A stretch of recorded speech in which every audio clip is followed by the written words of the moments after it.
विजयदशमी यानी बुराई पर अच्छाई और असत्य पर सत्य की जीत का प्रतीक दशहरा पर्व छत्तीसगढ़ में धूमधाम से मनाया गया। राजधानी रायपुर में सबसे बड़ा आयोजन WRS कॉलोनी में हुआ, जहां मुख्यमंत्री भूपेश बघेल मुख्य अतिथि के तौर पर पहुंचे थे।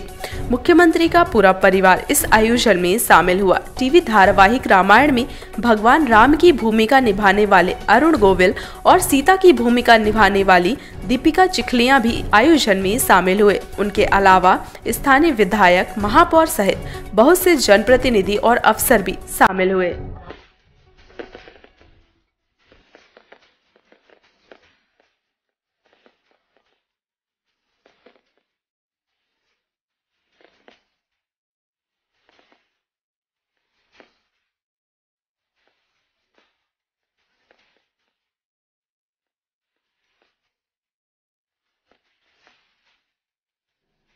राम जी भी हैं, लखनलाल जी भी हैं, हनुमान जी भी हैं, रावण भी हैं।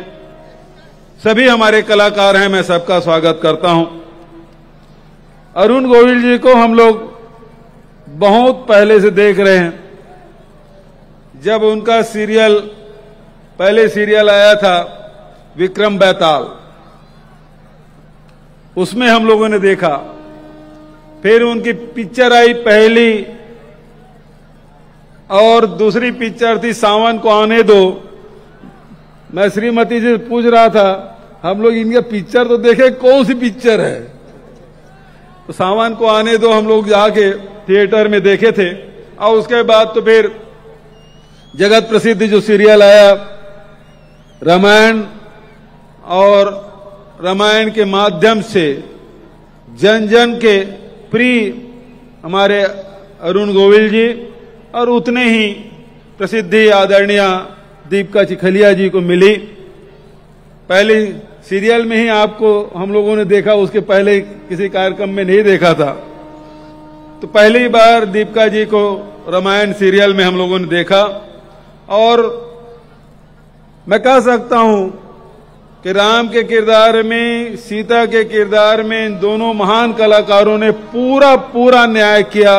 और आज भी जब लोग मिलते हैं तो उसी रूप में देखते हैं जैसे राम और सीता है।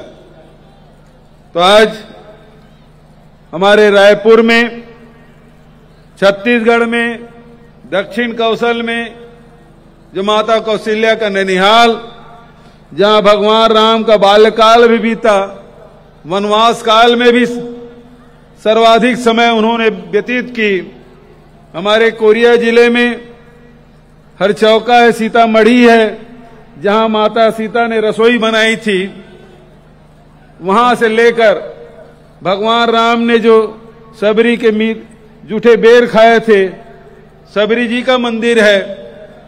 और कौशल्या माता का भी मंदिर, ये सबरी का मंदिर और कौशल्या माता का मंदिर दुनिया में कहीं नहीं है, केवल हमारे छत्तीसगढ़ में।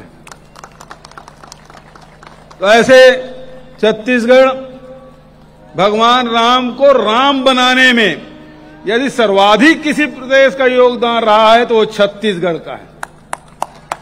क्योंकि यहां की सरलता, यहां की सहजता, यहां की विनम्रता जो भगवान राम के चरित्र में दिखाई देता है, आज भी हमारे छत्तीसगढ़ के लोगों में वही सहजता, वही सरलता, वही विनम्रता दिखाई देती है। और अरुण गोविल जी ने बहुत सारी बातें कही भगवान राम के चरित्र के बारे में।